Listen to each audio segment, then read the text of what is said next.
Hello, good afternoon po sa mga kapwa ko kabutingting dyan, mga tatay kong, mga kapwa tatay ko sa tahanan.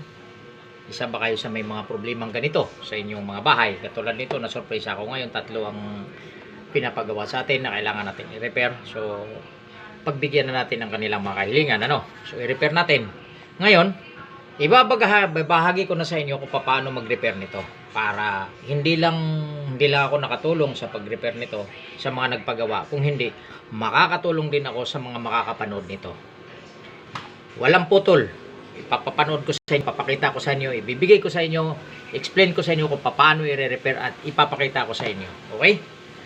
So, meron tayo ditong test valve. Ayan. Meron tayo ditong bukilya para pagtitestingan natin, para may pakita ko sa inyo. Ayan Ayan, gumagana yan May kuryente yan. So, ipapakita ko sa inyo na nasira talaga tong bumbilya na to. Pundido siya.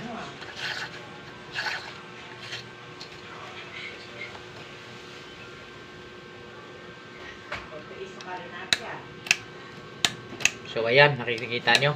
So, pundido talaga siya, no? Ngayon,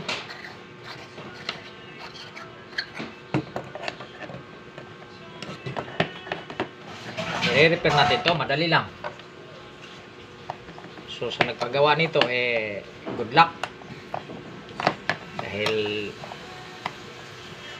akin ang kakatayin ng inyong ilaw, ayon sa iyong order. So, kakatayin natin yan ngayon.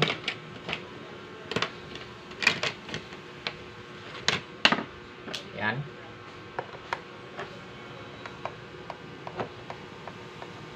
So, sayang naman kung may ganito kayo tapos itatapon nyo lang. Huwag nyo itapon pagka may ganito kayo kasi madali lang i-repair to. Kasi ang problema lang nito may pundido lang na isang na isang bulb lang. Maliliit lang kasi ang bulb nito, mga LED. May pundido lang na isa nito.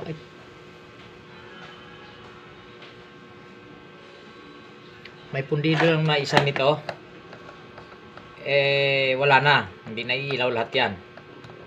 So, sayang naman kung itatapon nyo pagka may pundido kayo na ganito. Huwag nyo basta-basta itapon kasi nare-repair yan. Madali lang i-repair to. Papakita ko sa inyo kung paano i-repair. Basta kayo may tester, panghinang, soldering lead. Okay. So, makaka-repair na kayo nito.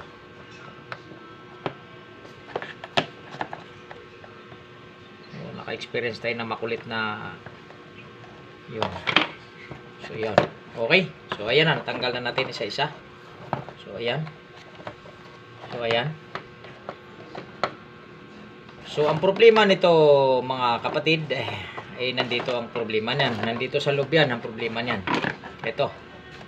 Nandito sa loob yan. So, bubuksan natin to. Kasi ang problema nito ay kanyang mga LED bulb. So, maghanap tayo, hanapin natin dito kung alin para ma-repair natin. Ayan, isa-isahin natin yan, lahat yan. Okay, so bago natin buksan para hindi na mapahaba ang trabaho, kasi baka damang dito pala ang makita na natin kung alin ang pundido bago tayo magbukas sa iba.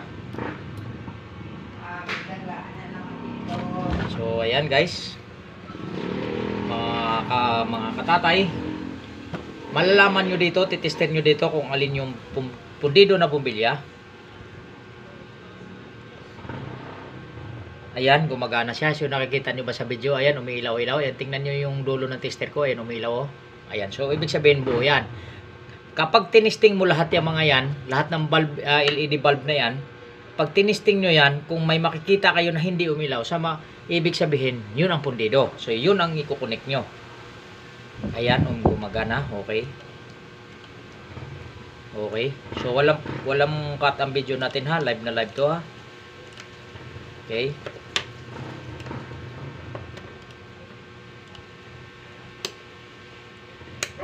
So, walang puro lima dyan. Buo yan. Ito tayo sa isa.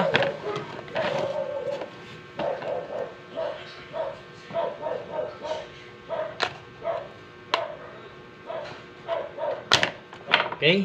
So, testing ulit. Huwag lang kayo magsawa. Mga katatay.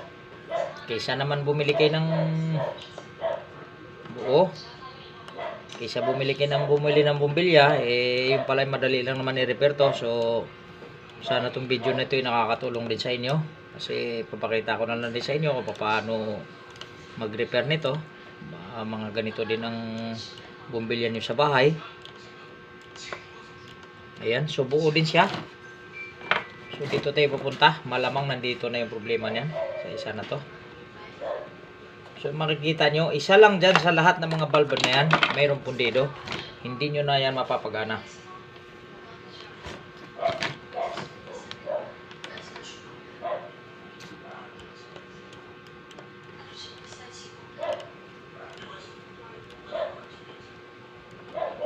Ayan. Ayan na. Nakakita na ako ng problema. Ito isa. Sana pa tayo.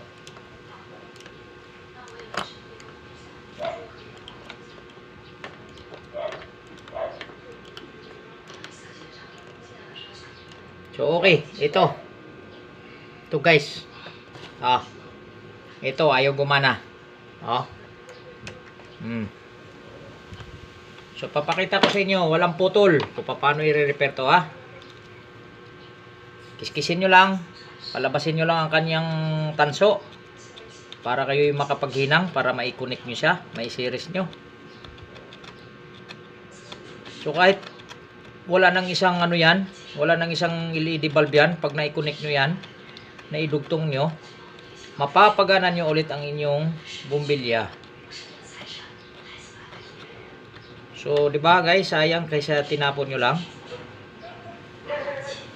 Kiskisin nyo lang, mag-ingat lang kayo sa pagkiskis. Baka kasi mapalakas yung pagkiskis nyo, maputol din naman yung maputol yung kanyang tanso. So, mahihirapan lalo kayo mag-repair, mapapalaki pa yung i-repair nyo. So, dahan-dahan lang. Basta mapalabas nyo lang ang tanso niya at makapag-connect lang kayo. So, ayan na.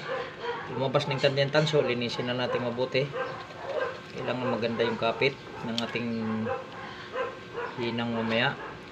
Okay na. So ayan, hihinangan na natin siya ngayon. Nasaan yung ating soldering ito. Ay hindi. Ito. Okay. Sorry guys, medyo nahilo na ako sa init ng panahon. So ayan.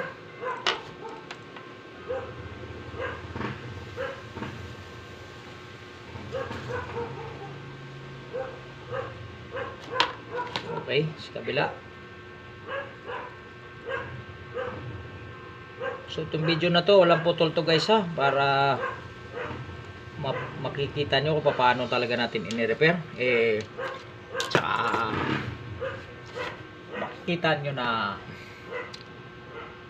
talagang totohanan ng ating ginagawa. Saan yun yung pag-connect. So hanap tayo ng wire dito na dapat may connect natin siya. Praso lang kailangan natin. So ito, hibla lang ng wire ang kailangan ko guys. Kuha lang tayo ng 2 pirasong hibla ng wire. Kasi ang importante naman dito, may connect lang natin para medyo magkaroon na siya ng power. Kasi putol yung pundido yung bumbilya. So yun lang ang kailangan natin.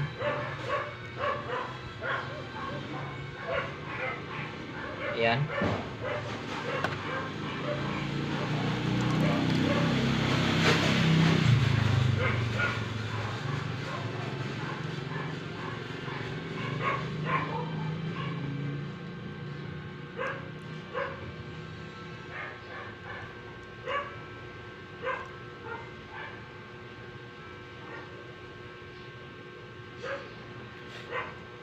Okay.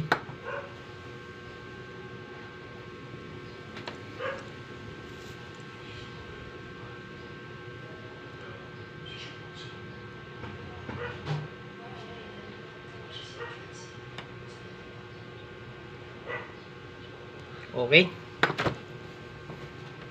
So tingnan natin ngayon kung mapapagana na natin to. Kasi ito lang naman na nakita natin na bumbilya, na pundido. Hayaan mo muna yan. At tayo ay may ginagawa dito. Okay guys, so testing na natin Kasi na-connect naman na natin yung na-connect na naman natin yung isang pundido na ito. Ito, nakikita nyo to. So, na-connect na naman natin itong isang pundido na valve na to. So, testing na natin to kung mapapailaw na natin. So, sana naman at sambahan natin. Tayo na may hula-hula lang. Pero, marami ang dinala sa atin dito na ipaparepair. So, ilang araw na yan. So, testing na natin ngayon. Okay. Nakikita nyo ba? Umiilaw ang kadiliman. Okay. So, walang putol tong video natin ha. Kaya, live na live yan. So, sana may natutunan kayo sa ating munting video. At sana naman kung nakakatulong sa inyo maaaring humingi ako ng kunting suporta naman sa inyo. Para tayo naman iganahan na gumawa pa ng mga ganitong mga panibagong videos. Para mag-share din ang ating mga kaalaman. Kaya tayo'y baguhan lamang. Nagsusubok lang tayo na mag-share ng ating mga kaalaman.